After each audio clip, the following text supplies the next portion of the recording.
सिद्धेभ्यः ॐ नमः सिद्धेभ्यः ॐ नमः सिद्धेभ्यः मंगलम भगवान वीरो मंगलम गौतमो गणी मंगलम कुंद कुंदाद्यो जैन धर्मोस्तु मंगलम सर्वमंगल मांगल्यम सर्वकल्याणकारकम प्रधानं सर्वधर्माणां जैनं जयतु शासनं वंदे विद्यासागरम। जय बोली अहिंसा परमो धर्म की। शासन नायक भगवान महावीर स्वामी की, आचार्य भगवान श्री कुंद कुंद महाराज की, आचार्य गुरुवर श्री विद्यासागर जी महाराज के, मुनिवर श्री प्रमाण सागर जी महाराज की, पूज्य मुनि श्री 108 निर्वेद सागर जी महाराज की।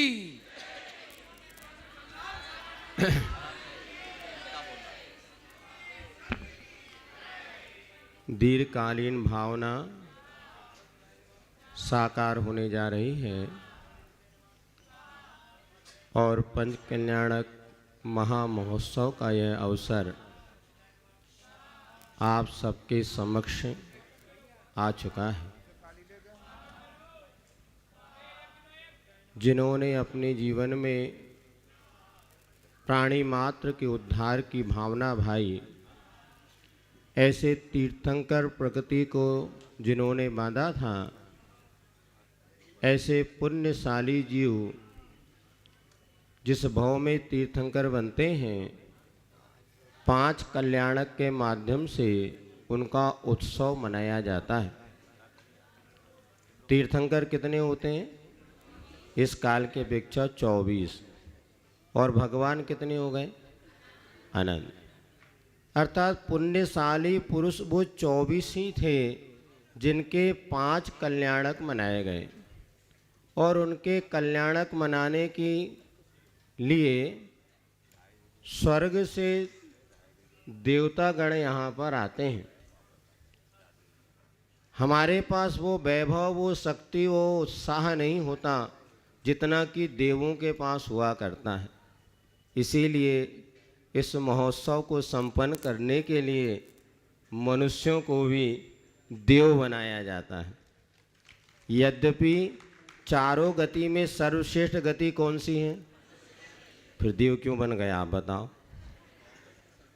मनुष्य सर्वश्रेष्ठ है क्योंकि मनुष्य कर्मों का क्षय करके भगवान बन सकता है, किंतु देवता के पास वो शक्ति, देव लोग भी नर काया को सुरपति तर से सो दुर्लभ प्राणी। फिर भी आप लोगों को मनुष्य होते हुए भी देव बना दिया। देव कहाँ पर रहते हैं? स्वर्ग में। और जो स्वर्ग में रहते वो कौन कहलाते हैं? स्वर्गवासी। आप लोग मनुष्य लोग के वासी हैं कि स्वर्ग के वासी हैं? बताइए। स्वर्गवासी हो गए सब। अर्थात क्योंकि इंद्र या देवों के पास जो अद्भुत वैभव होता है, उस वैभव के साथ, उस शक्ति के साथ वो 5 कल्याणक को मनाते हैं। 5 कल्याणक कौन कौन से? गर्व, जन्म, तप, ज्ञान और मोक्ष कल्याण। साक्षात जिन्होंने मनाया था इंद्र आदि ने, अब हम यहाँ पर जिन बिंब प्रतिष्ठा के निमित्त ये पंच कल्याणक महोत्सव मनाते हैं। पहला कल्याणक कौन सा है? गर्व। कितने दिन का होता है? कल हुआ था ना। कल कौन सा कल्याणक था? आज। तो गर्व कल्याणक के लिए कितने दिन? जन्म कल्याणक के लिए, दीक्षा कल्याणक के लिए, और ज्ञान कल्याण के लिए और मोक्ष कल्याण के लिए। एक काय को आधा ही आधा रहता, 12 बजे के बाद सब फ्री। अर्थात देखो 5 कल्याणक में गल्व कल्याणक जो है वो बड़ा महत्वपूर्ण है। 2 दिन इस कल्याणक के लिए दिए जाते हैं। कारण ये है कि जैसा कल पूरे दिन आपने देखा, सायंकालीन भी आपने सुना कि यदि हमारे जीवन में गृहस्थ आश्रम में आप लोग हैं और गर्भ धारण करना ये अपने आप में वो महत्वपूर्ण क्रिया है जिसके द्वारा आगे संस्कृति और संस्कारों का प्रवाह आगे बढ़ता है। युग के आदि में आदिनाथ भगवान हुए और उन्होंने भी विवाह किया था ना, किससे? नंदा और सुनंदा। वैसे और भी रानियां उन, क्योंकि मुख्य रूप से ये 2 हैं। तो विवाह भी एक संस्कार माना जाता है। विवाह संस्कार का उद्देश्य ये हुआ करता है कि आगे हमारी संतति संस्कृति को बढ़ाने वाले योग्य संतान की हमें प्राप्ति हो, और वह श्रावक श्राविका जो गृहस्थ आश्रम में प्रवेश करते हैं वह अपने आने वाली संतान के लिए योग्य संतान को जन्म दे सके, इसके लिए सम्यक जो पुरुषार्थ किया जाता है। और यह गर्भ संस्कार गर्भ कल्याणक के माध्यम से आप लोगों को बताया जाता है। आगे आने वाले दिनों में और जो कल्याणक हम मनाने जा रहे हैं, ये तीर्थंकरों के तो कल्याणक हो गए, भगवान का तो भला हो गया। अब अपना क्या होगा? तेरे 5 हुए कल्याण प्रभु, एक बार मेरा। भगवान ने तो पहले ही सोचा था इन सबका कल्याण हो जाए, किंतु आज तक हमारा कल्याण नहीं हुआ। जिन्होंने तीर्थंकर प्रगति का बंद किया, किन भावना से किया? सबका कल्याण हो जाए, किंतु उसके बाद उनका तो हो गया, हमारा अभी तक नहीं हुआ। क्योंकि किसी के भावना भाने से या किसी के करने से हमारा कल्याण कभी भी नहीं होता जब तक हम स्वयं अपने कल्याण की भावना नहीं भाएंगे। ये हिंदुस्तान है, यहाँ पर ज़्यादा तो यही सोचते हैं भगत सिंह पैदा तो हो किंतु पड़ोसी के घर में। अब बताओ महाराज माता जी अच्छे लगते कि नहीं लगते हैं आपको? फिर आपका बेटा यदि कहे मम्मी मैं महाराज बन जाऊं तो फिर क्या होता है? नहीं, पड़ोसी का लड़का महाराज बने तो बहुत अच्छा, अपने लड़के को तो कलेक्टर बनाना है अपने लड़के को तो नहीं। यदि हम चाहते हैं कि हमारा कल्याण हो तो हमें स्वयं पुरुषार्थ करना पड़ेगा। कोई भी तीर्थंकर गुरु भगवान हमारा कल्याण अगर कर सकते होते तो आज तक हमारा कल्याण कब का हो चुका होता। लेकिन ये समझना ये निमित्त हैं। आईना जितना साफ सुथरा होता है, हम आईने को देख करके अपने चेहरे में लगे हुए दाग को दूर स्वयं कर सकते हैं। आईना कभी भी हमारे दाग को साफ। जब आप यहाँ पर आए सबसे पहले आपने क्या देखा? आईना देखा। भैया मंदिर जा रहे हैं, विधान में जाना है, थोड़ा देख तो लो। क्या देखा आपने? चेहरे आईना में अपना चेहरा। क्यों देखा? कहीं कोई सेटिंग एटिंग बिगड़ी तो नहीं है? कहीं गाल में कोई दाग तो नहीं लगा? जब आपको पता चला रही यहाँ कालक लगी है, हेयर स्टाइल थोड़े डिस्टर्ब है, तो सुधारेगा कौन? आईना कि आप? बस देवसास गुरु का निमित्त सानिध्य हमारे लिए, वो हमें दर्पण में आपके दोष दिखा सकते हैं, किंतु सुधरने का पुरुषार्थ हमें स्वयं करना पड़ेगा। हम क्या कर रहे हैं ये उतना महत्वपूर्ण है कि हम क्यों कर रहे हैं ये ज़्यादा महत्वपूर्ण है। बताओ, कार्य करना ज़्यादा महत्वपूर्ण है कि क्यों करना ये महत्वपूर्ण है? पंच कल्याणक आप मना रहे हैं और अभी आपने पूजन के माध्यम से अर्घ चढ़ाते हुए भिन्न भिन्न प्रकार की भावनाएं भाई। जन्म जरा मृत्यु विनाशनाय जलम निरुपामति स्वा। इसी प्रकार से फल आदि चढ़ाते समय जो हमने भावनाएं भाई, ये मात्र कोरा उसमें चढ़ाते समय बोलने का मंत्र मात्र है, इसके साथ हमारा कोई भावना भी जुड़नी चाहिए। ये समझना, ये जितनी क्रियाएं हम कर रहे हैं, ये क्रिया करने से ज़्यादा महत्वपूर्ण है क्यों कर रहे हैं। एक घटना श्रावकाचार में आती है, छोटी सी घटना। एक सूकर था और एक सिंह था, और एक गुफा में मुनिराज ध्यान करने बैठे हुए थे। उसी समय वहाँ पर एक सिंह आया, एक सूकर पहले आया, वो वहाँ पर बैठ गया। ये तो गुफा में शेर आता जाता है, कहीं ऐसा ना हो कोई शेर आकर के मुनि को कष्ट पहुँचा दे, इनका भक्षण कर ले। मैं इस द्वार पर, गुफा के द्वार पर बैठता हूँ। उसी समय शेर वहाँ पर आया, और शेर भी भूखा था। उसने कहा, अरे आज तो मेरी गुफा में ही सब कुछ व्यवस्था है, चलो मैं भीतर जाता हूँ। और जैसे गुफा में भीतर प्रवेश करने का उसने मन बनाया, इधर सूकर खड़ा हो गया। नो एडमिशन विदाउट परमिशन, बिना मेरी आज्ञा के तुम भीतर नहीं जा सकते। शेर कहने लगा, नहीं गुफा मेरी है, रास्ता छोड़। बोले, नहीं जब तक मैं हूँ तब तक मैं तुम्हें भीतर नहीं जाने दूंगा।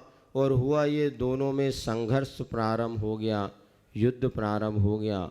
ऐसे घमासान उनमें संघर्ष छिड़ गया, दोनों लड़े, और लड़ते लड़ते कुछ ही देर में दोनों मर गए। पढ़ा होगा आपने, कहीं सुना तो होगा, क्योंकि डॉक्टर नया है, मरीज पुराना है। जितने हमने प्रवचन नहीं किए होंगे उससे ज़्यादा कहीं आप लोगों ने प्रवचन सुन लिए होंगे। अब वहाँ पर यही है, दोनों लड़े, दोनों मरे। जब परिणाम निकला तो सूकर मर के गया स्वर्ग, और सिंह मर के गया नरक। क्या हो गया? कार्य तो एक जैसा हुआ। एक का उद्देश्य मुझे मुनि महाराज की रक्षा करना, और एक का उद्देश्य मुझे भक्षण करना। उद्देश्य जहाँ उद्देश्यो तहाँ निर्देशो, ऐसे सठखंडागम में सूत्र की टीका करते हुए बार बार वीर सेन स्वामी कहते हैं, जहाँ उद्देश्य हो तहाँ नहीं। जैसा आपका उद्देश्य होता है उसके अनुसार कार्य होता है। आप लोग यहाँ पर बैठे हैं तो भगवान के पंच कल्याणक मनाने बैठे हैं कि अपना कल्याण करने के लिए बैठे हैं? दोनों बात है।